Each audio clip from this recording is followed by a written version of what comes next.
ಅಂಬರೀಷ್ರವರ ಮುಖಾಂತರ ನನಗೆ ತುಂಬ ಆತ್ಮೀಯರಾದರು. ಅವತ್ತಿಂದನೂ ಆ ಒಂದು ಅಂಬರೀಷ್ರವರ ಮತ್ತು ಮೋಹನ್ ಬಾಬು ಅವರ ಕುಟುಂಬ, ಆ ಸ್ನೇಹ ಯಾವುದಾದ್ರೂ ಒಂದು ಜನ್ಮದಲ್ಲಿ ಒಂದು ಅದೃಷ್ಟ ಮಾಡಿದರೆ ಆ ಸ್ನೇಹನ ಕಣ್ಣಾರೆ ನೋಡೋದಕ್ಕೆ ನಾನು ನಿಜವಾಗ್ಲೂ ಅದೃಷ್ಟವಂತ ಅಂತ ಹೇಳಕ್ಕೆ ಇಷ್ಟಪಡ್ತೀನಿ. ಅಂಥ ಒಂದು ಸ್ನೇಹನ ಲೈಫಲ್ಲಿ ಎಲ್ಲೂ ನೋಡೋಕ್ಕಾಗೋದಿಲ್ಲ. ಸೊ ಅಂಥ ಮೋಹನ್ ಬಾಬು ಅವರು ಎಷ್ಟು ಚಿತ್ರಗಳಲ್ಲಿ ನಟಿಸಿರಿ, ಎಷ್ಟು ಚಿತ್ರಗಳನ್ನು ನಿರ್ಮಾಣ ಮಾಡಿದ್ದಾರೆ. ಆದರೆ ಈ ಚಿತ್ರ ನಿಜ ಹೇಳಬೇಕು ಅಂದರೆ ಅವರ ಸರ್ವಸ್ವನು ತ್ಯಾಗ ಮಾಡಿದ್ದಾರೆ ಈ ಚಿತ್ರ ನಿರ್ಮಾಣ ಮಾಡೋದಕ್ಕೆ. ಯಾಕೆ ಹೇಳ್ತಾ ಇದ್ದೀನಿ ಅಂದರೆ ಈ ಚಿತ್ರ ನಾನು ನೋಡಿದ್ದೀನಿ, ಹಾಗಾಗಿ ಅಷ್ಟು ಸಂತೋಷ ಆಯಿತು ನನಗೆ ಈ ಚಿತ್ರ ನೋಡಿ. ಈಗ ಎಷ್ಟು ಜನ ನಾವು ನಮ್ಮ ಮಾಧ್ಯಮದ ಮಿತ್ರರು ಅಲ್ಲಿ ಹಾಡು ಮತ್ತು ಟ್ರೈಲರ್ನ ನೋಡಿದ್ರೂ ಗೊತ್ತಿಲ್ಲ, ಪ್ರತಿಯೊಬ್ಬರು ಖುಷಿಪಟ್ಟು ಎಲ್ಲ ಎಷ್ಟು ಚೆನ್ನಾಗಿದೆ ಸಾಂಗು ಅಂತ ಅವರವರ ಅಭಿಪ್ರಾಯನ ವ್ಯಕ್ತಪಡಿಸ್ತಾಯಿದ್ರು. ಎಲ್ಲದಕ್ಕಿಂತ ಮುಖ್ಯವಾಗಿ ತುಂಬ ತುಂಬ ಅಪರೂಪ ಗುರುದೇವ್ ಅವರು ಈ ಥರ ಚಿತ್ರಗಳನ್ನು ಹಾಡುಗಳನ್ನು ನೋಡೋದು. ಗುರುದೇವ್ ಆ ಸಾಂಗ್ನ ನೋಡಿ, ಆ ಹಾಡುಗಳನ್ನು ನೋಡಿ, ಆ ದೃಶ್ಯಗಳನ್ನು ನೋಡಿ ತುಂಬ ತುಂಬ ಮೆಚ್ಚಿ ಮೋಹನ್ ಬಾಬು ಅವ್ರಿಗೆ ಮತ್ತು ವಿಷ್ಣುವರ್ಧನ್ ಅವ್ರಿಗೆ, ನಮ್ಮ ವಿಷ್ಣು ಮಂಚು ಅವರಿಗೆ ಕಣ್ಣಪ್ಪ ಚಿತ್ರ ದೊಡ್ಡ ಯಶಸ್ವಿ ಆಗಲಿ ಅಂತೇಳಿ ಅವರು ಮನಸಾರೆ ಆಶೀರ್ವಾದ ಮಾಡಿದ್ದಾರೆ. ತುಂಬ ಸಂತೋಷ ಆಯಿತು. ಈ ಚಿತ್ರದ ಆಡಿಯೋ ರಿಲೀಸ್ ಇವತ್ತು ಇಲ್ಲಿ ಲಾಂಚ್ ಮಾಡಬೇಕು ಅನ್ನೋದು ಒಂದಂಥ ದೊಡ್ಡ ಪ್ಲ್ಯಾನಿಂಗ್ ಏನಲ್ಲ.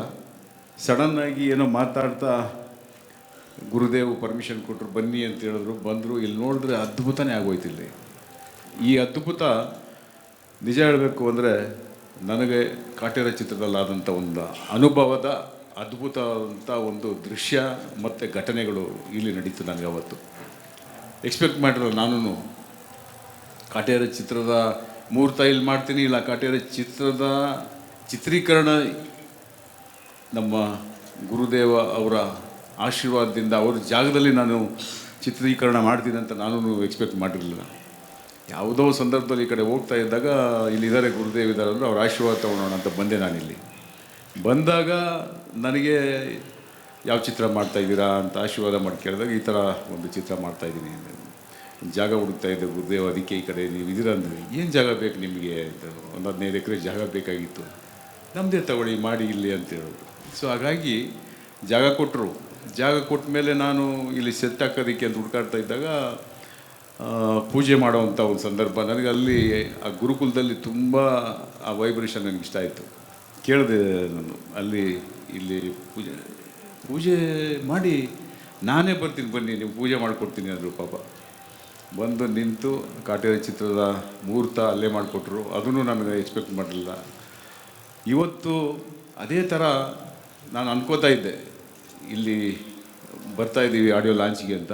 ಬಟ್ ಅವರೇ ಇಲ್ಲಿ ಬಂದು ಅದೇ ಜಾಗದಲ್ಲಿ ಸ್ವಾಮಿ ಗಣೇಶ ಮತ್ತು ಲಕ್ಷ್ಮೀ ವೆಂಕಟೇಶ್ವರ ಮತ್ತು ಅಮ್ಮನವರ ಆಶೀರ್ವಾದನ ಅದೇ ಜಾಗದಲ್ಲಿ ಪೂಜೆ ಮಾಡೋಂಥ ಯೋಗ ಈ ಚಿತ್ರಕ್ಕೆ ಸಿಕ್ಕಿದೆ ಅಂದರೆ ಆ ಭಗವಂತನ ಆಶೀರ್ವಾದ ಎಲ್ಲೋ ಕರೆದು ಇವ್ರನ್ನ ಆಶೀರ್ವಾದ ಮಾಡಿದ್ದಾರೆ ಅನ್ನೋ ನಂಬಿಕೆ ನನಗಿದೆ. ಯಾಕೆ ಅಂದರೆ ನನಗಾದಂಥ ಅನುಭವನ ನಾನು ನಿಮ್ಮಲ್ಲಿ ಹೇಳ್ಕೊತಾ ಇದ್ದೀನಿ ಅಷ್ಟೇ. Thank you sir. ಸೊ ಇಷ್ಟು ಕಷ್ಟಪಟ್ಟು ಒಂದು ಮಾಡಿರೋವಂಥ ಚಿತ್ರ ಈ ತಿಂಗಳ ಅಂದರೆ ಏಪ್ರಿಲ್ 25ಕ್ಕೆ ಬಿಡುಗಡೆ ಮಾಡ್ತಾ ಇರೋದ್ರಿಂದ ಈ ಚಿತ್ರದ ಕರ್ನಾಟಕದ ನನಗೆ ಅಣ್ಣ ನೀನೇ ಡಿಸ್ಟ್ರಿಬ್ಯೂಷನ್ ಮಾಡಬೇಕು ಈ ಚಿತ್ರನ ಅಂದಾಗ ನಾನು ಸಂತೋಷ ಒಪ್ಕೊಂಡು ಈ ಚಿತ್ರನ ಡಿಸ್ಟ್ರಿಬ್ಯೂಷನ್ ಮಾಡ್ತಾಯಿದ್ದೀನಿ. ಹಾಗೆ ಇಡೀ ಕರ್ನಾಟಕದ ಚಿತ್ರ ಪ್ರೇಮಿಗಳು ಮತ್ತು ಎಲ್ಲ ಪ್ರೇಕ್ಷಕರು ಈ ಚಿತ್ರಕ್ಕೆ ಆಶೀರ್ವಾದ ಮಾಡಬೇಕು. ಹಾಗೆ ಮಾಧ್ಯಮದ ಮಿತ್ರರು ಈ ಚಿತ್ರಕ್ಕೆ ನೀವೆಲ್ಲರೂ ಬೆನ್ನೆಲುಬಾಗಿ ನಿಂತ್ಕೊಂಡು ಈ ಚಿತ್ರಕ್ಕೆ ಸಪೋರ್ಟ್ ಮಾಡಬೇಕು ಅಂತ ಈ ಸಂದರ್ಭ ನಾನು ಕೇಳ್ಕೊತೀನಿ. ನಮಸ್ಕಾರ.